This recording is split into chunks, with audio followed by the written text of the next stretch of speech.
Boa noite, tudo bem?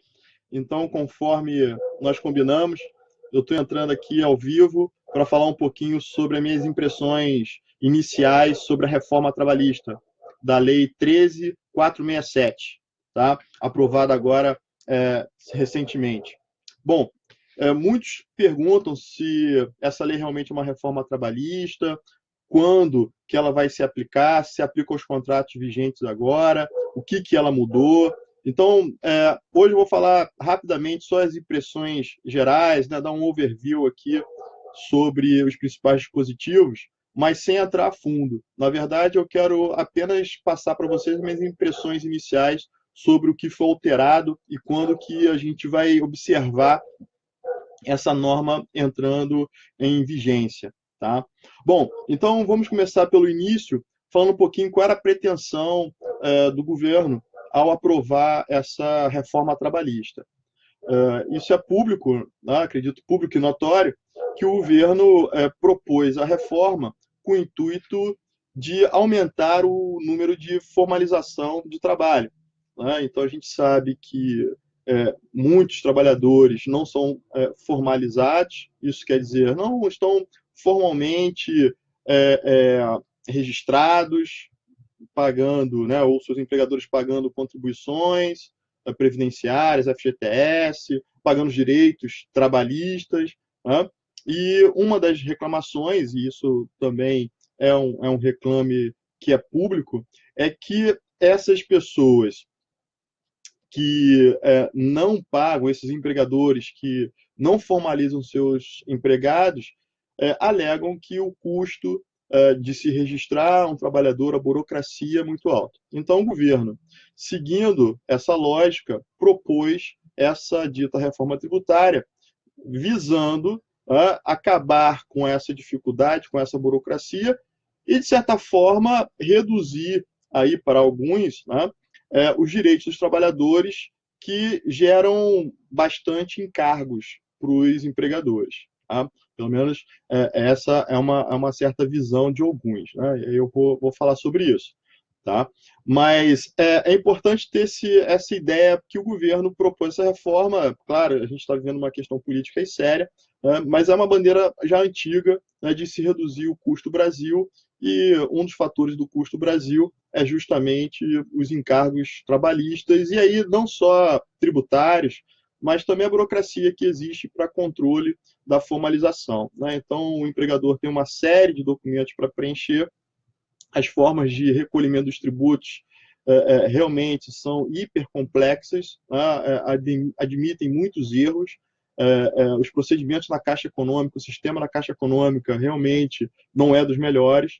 Né? Então, a reclamação que o empresário tem, ou o contador do empresário tem, de dificuldade ou instabilidade do sistema é bem grande. Tá?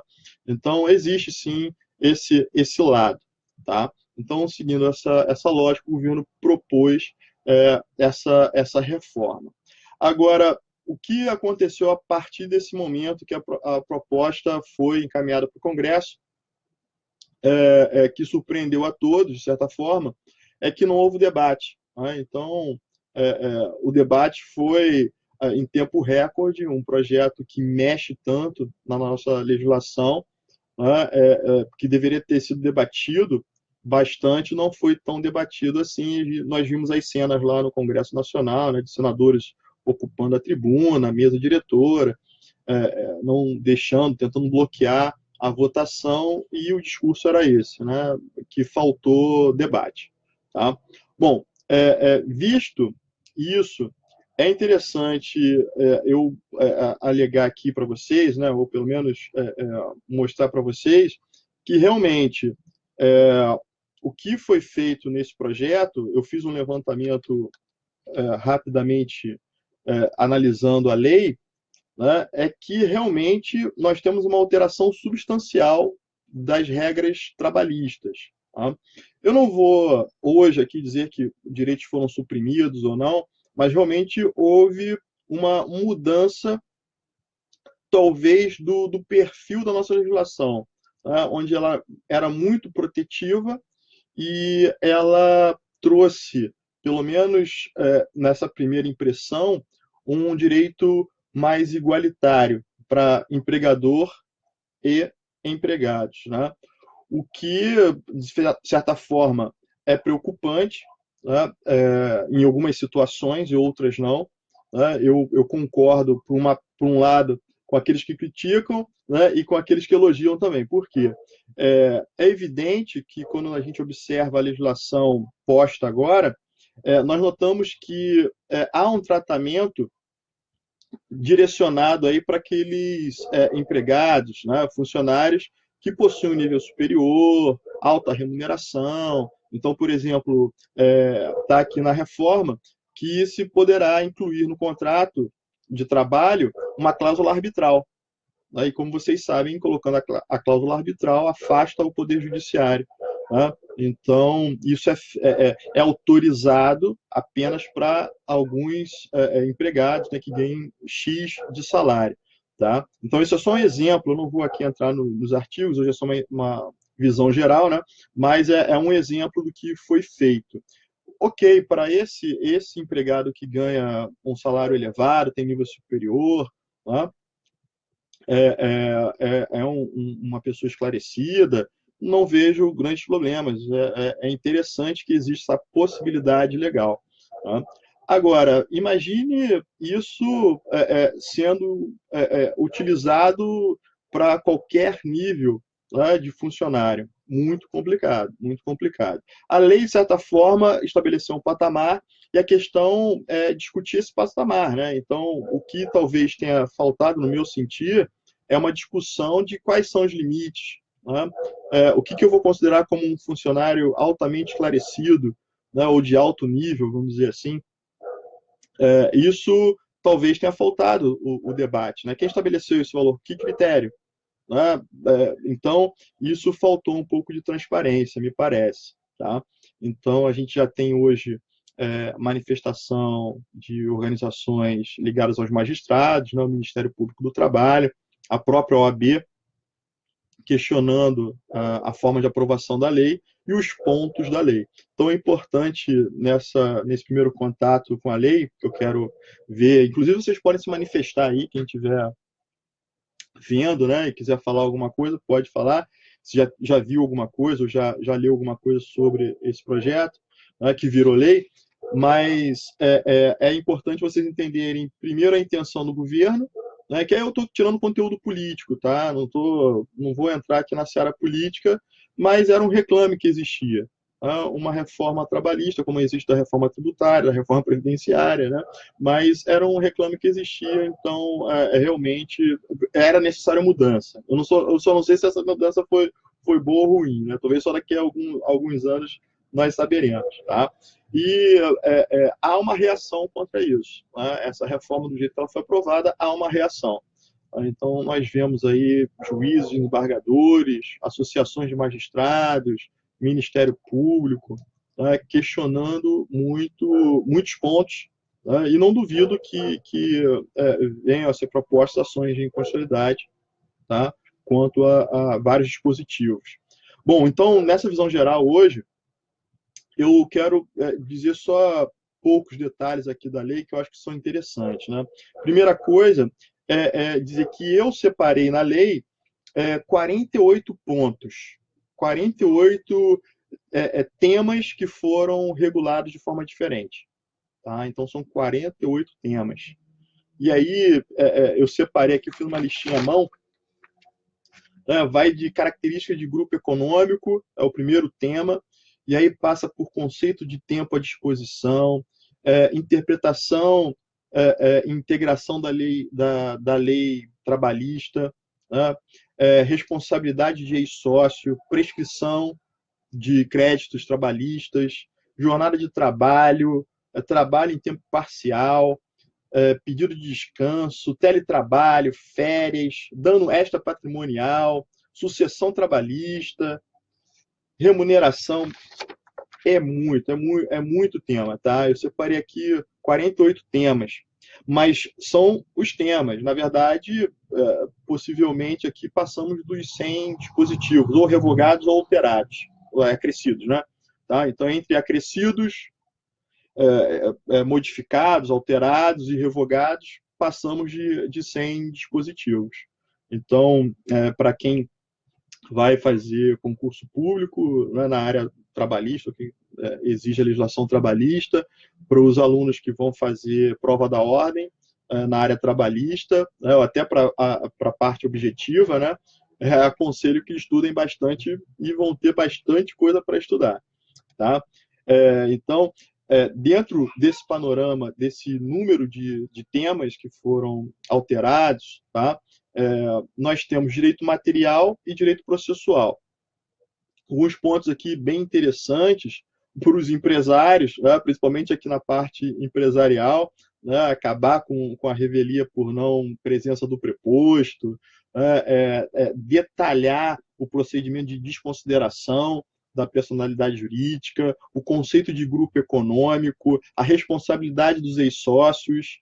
Né? Então, uma série de coisas foram positivadas que, na verdade, antes dessa lei, né, eram decididas pelo Poder Judiciário com uma flexibilidade muito grande. Tá? Eu cansei de perder ou ganhar uma classificação de grupo econômico na primeira instância. Né?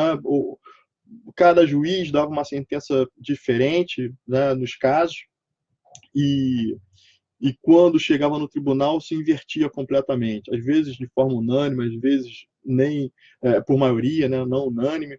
Então, isso causa uma insegurança jurídica. Eu não tenho dúvida. Eu não sei se a reforma, nesses pontos, né, que eu vou detalhar em outros vídeos, veio para o bem ou veio para o mal. Né? Também vai depender do lado que você esteja advogando, né? Ou fazendo concurso, estudando para concurso. Mas a grande verdade é que, do jeito que estava, com uma variedade de decisões, né? E aí, mesmo que você tenha decisões de segunda instância, cada caso é um caso, e as decisões são complexas, né? Nem sempre elas abordam o mesmo caso, mas às vezes o juiz entende que é o mesmo caso da súmula, do enunciado, da OJ, e isso cria uma insegurança muito grande. Tá? Essa insegurança que muitos colegas vêm salientando com a reforma, dizendo, puxa, mas a reforma vai trazer uma insegurança maior ainda. É uma coisa que a gente vai ter que analisar. Né? Toda lei nova, ela traz uma série de dúvidas, até que haja a sedimentação da jurisprudência. Vamos aguardar aí para ver. Tá? Mas, além disso, é importante também, nessa visão geral, vocês todos saberem que existe, tá, diante dessas críticas todas, e talvez, tá, talvez, não tenho certeza, mas é um ponto que tem, vamos dizer assim, uma pressão política muito grande, é a questão dos sindicatos, né? Porque nesses 48 temas que eu separei aqui da reforma, um deles trata da extinção da contribuição sindical, que meus alunos de tributário sabem que é tributo. Né?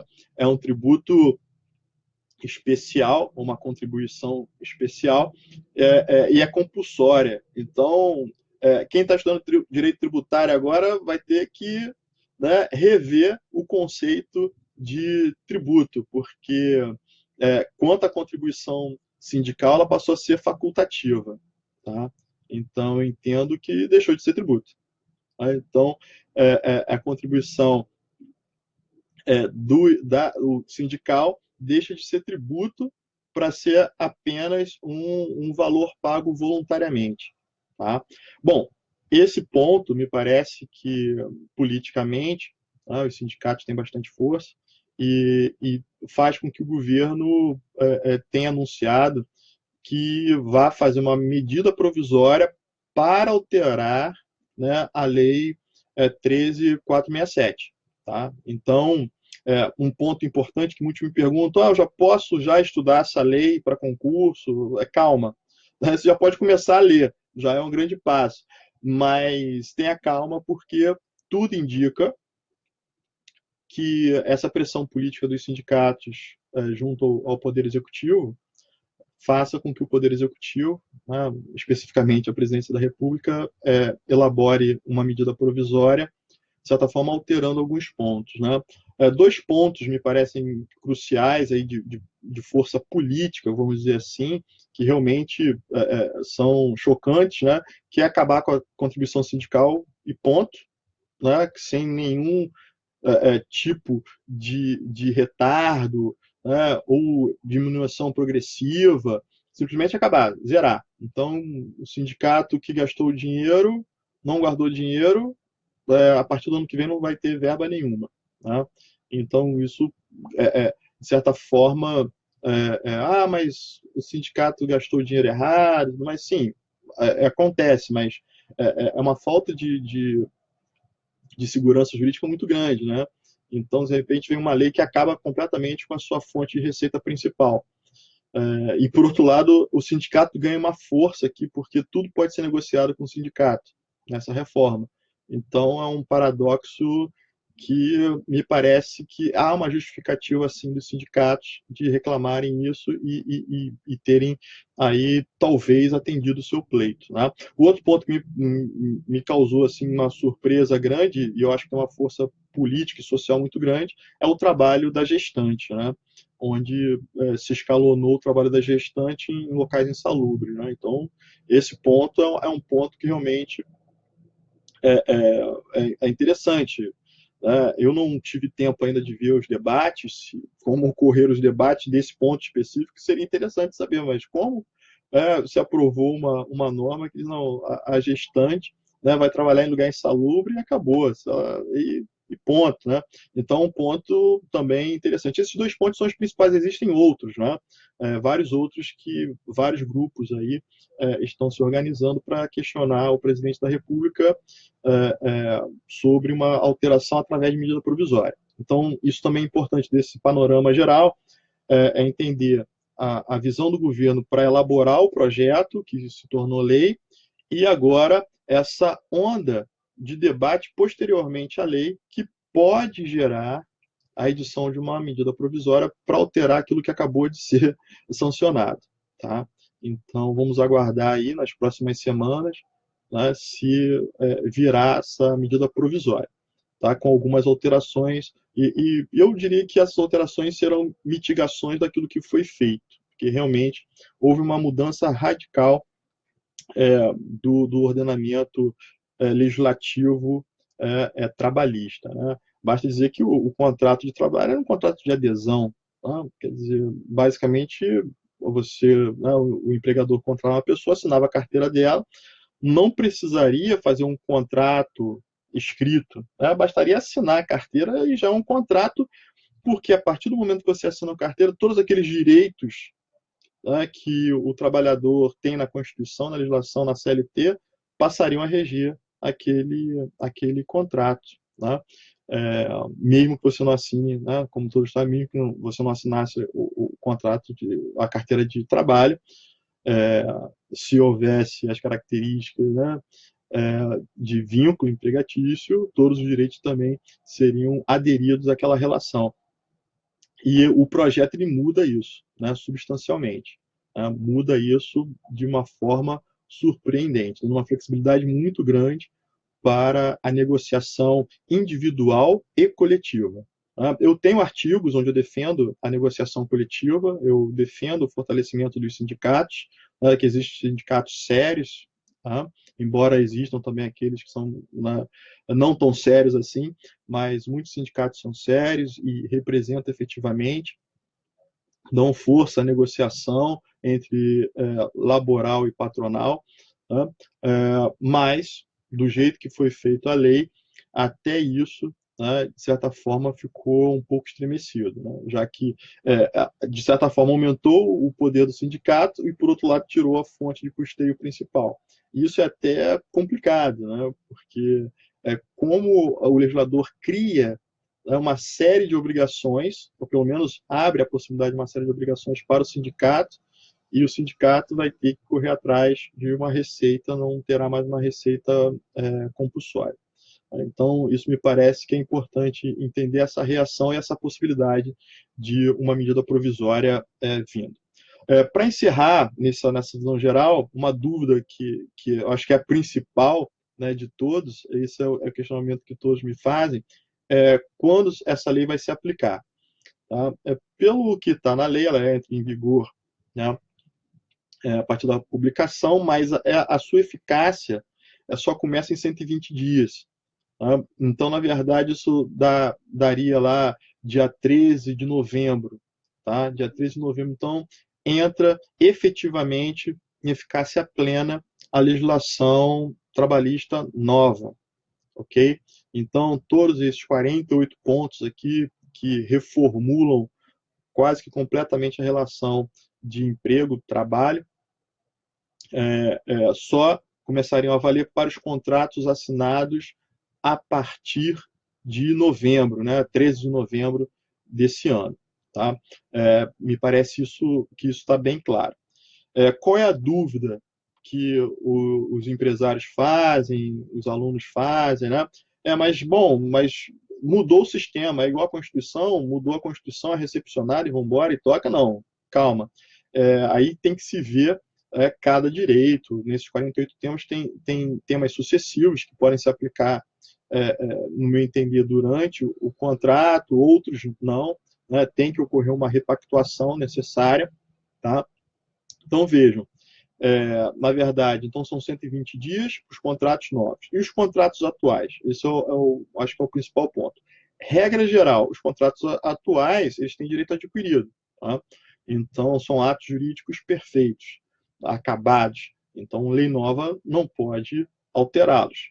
Tá? Esse é um pensamento que me parece razoável, constitucional. É claro que vão surgir interpretações, tá? Não tenho dúvida disso, que autores vão defender, que se for para beneficiar o trabalhador, a norma pode entrar em vigor imediatamente, tá? Entretanto aí do contrato, né? Calma, vamos ver. Tá? A princípio, eu entendo que os contratos atuais, para que esses direitos sejam incorporados aos contratos atuais, deve ser repactuado. Né? Então, você, empregador, deverá pactuar com o seu empregado a aplicação da nova legislação. Tá? Então, fazendo aditivo ao contrato de trabalho, estabelecendo as novas regras. Tá? Então, aderindo aí ao novo. Ouvi boatos, na internet, vários boatos, como brincadeiras e tal, e que eu acredito que até aconteça, né? Empresários ou empregadores que vão demitir seus funcionários, né, e depois recontratar sob o novo regime. Tá? Isso pode acontecer. Né? Aconteceu, por exemplo, quando se fez a alteração da legislação do empregado doméstico. Né? Isso foi público e notório também. Muitas pessoas demitiram para contratar já na nova legislação, onde era possível, então, estabelecer uma remuneração menor. Isso é evidente que é possível, nesse caso também, mas a gente tem que considerar que não é só a questão financeira que impacta, né, uma decisão dessa. Você tem ali profissionais gabaritados, uma mão de obra que você quer manter, que você não quer dar redução salarial. Tá? Então, nem sempre o empregador vai tomar a decisão com base apenas na calculadora, simplesmente demite todo mundo, contrata no regime, que eu faço um cálculo aqui, o que eu vou pagar de indenização vale a pena porque eu vou reduzir a remuneração para frente, vou estabelecer uma regra mais flexível. Isso pode acontecer? Pode, como aconteceu com a empregada doméstica, mas nem sempre é assim. Né? Então a gente vai ter que sentir aí durante a aplicação da norma, até nesses 120 dias, o que os índices vão mostrar para a gente. Né? O governo está confiante que vai trazer empregos. Né? Eu, sinceramente, não sei. Não me debrucei sobre essa equação, eu pensei apenas no aspecto jurídico. Né? Não sei realmente se isso vai trazer emprego ou as pessoas vão demitir para contratar de forma diferenciada posteriormente. Vamos acompanhar. Bom, mas hoje só queria falar sobre isso. né? Se vocês tiverem alguma pergunta, coloquem aqui, postem aqui, eu respondo assim que possível. Tá? Em síntese, é isso. Né? É uma novidade, regulamentou de certa forma bem diferenciada do que era a CLT, né? Alterou aí mais de 100 dispositivos, né? Entre revogação, alteração e inclusão. São 48 temas. Isso, na minha interpretação, né? Alguns vão falar que são mais temas, mas na minha interpretação foram tocados 48 temas da CLT, né? E até que não estavam ainda na CLT, como a indenização, os danos extrapatrimoniais, por exemplo, né? Foram tocados por essa reforma. Tá? Então, o interesse do governo foi implementar uma reforma para a melhoria do ambiente, só que essa melhoria do ambiente pode ter melhorado o ambiente mais para um do que para outros, né? E aí veio o reclame das autoridades ligadas à gestão do trabalho, tá? O Ministério Público, mais especificamente o Ministério Público e Magistratura, e inclusive a OAB, também já se manifestou contrário à reforma, ou pelo menos não a todos os pontos da reforma, mas por essa falta de debate democrático, né, sobre dezenas de dispositivos aqui que realmente traz uma mudança relevante para a relação. Além disso, essa questão da medida provisória que deve surgir, tudo indica que o governo vai ter que dar o braço a torcer e atender às pressões políticas, principalmente dos sindicatos, né, e das organizações que defendem os direitos humanos, porque a questão da gestante trabalhar em locais insalubres, realmente eu li, reli, e realmente ficou bem, muito diferente, para não dizer estranho. Né? Então, acredito que isso vai ser alterado. Se não for alterado, é, é, vai caber ao judiciário, né, decidir, porque certamente, se hoje aqui conversando com vocês, possivelmente já deve ter uma DIN lá, né, pronta para a ser ajuizada, se já não ajuizaram, né, quanto a esse tema. Então vamos ver. E o último ponto, esse que eu falei, que é sobre a vigência. Né, uma dúvida que todo mundo tem, mas realmente, na minha visão, ainda inicial, pelo que eu observei e seguindo as regras aí de hermenêutica jurídica, me parece que essa lei só se aplica aos contratos novos, né, novos em regra geral, e só pode ser aplicado em regra geral aos contratos atuais se houver uma repactuação com aceitação do empregado, né, da aplicação dessa nova legislação. Tá? Então, esse é o resumo dessa visão geral e eu fico à disposição de vocês. A minha ideia, a partir de hoje, eu não sei, eu vou gravar uns vídeos, porque eu prefiro fazer a live, porque eu separo aqui 1 hora da noite por semana para vir aqui e gravar o vídeo. Né? Não sei se eu vou ter a organização de gravar 48 vídeos, curtos, evidentemente, sobre cada um dos temas. Tá? Eu vou tentar fazer isso, aproveitar que a gente está em férias na graduação, na pós-graduação, eu vou pegar o tempo que eu estaria em sala de aula e vou tentar me organizar e fazer essa apresentação da lei, né, através de vídeo, que eu acho que fica mais ágil, tá bom? Então, era isso por hoje. Eu não sei, né, se vocês querem fazer alguma pergunta, se tem alguma dúvida, mas se vocês quiserem posteriormente postarem aqui, podem postar, porque eu responderei assim que possível, tá bom? Então, quero desejar uma boa noite para vocês e fiquem de olho aí na medida provisória e nas manifestações do Ministério Público, da Magistratura e da OAB, porque certamente a OAB, principalmente, deve tomar iniciativa judicial aí quanto a alguns dispositivos dessa lei. Tá bom? Então, um abraço, boa noite.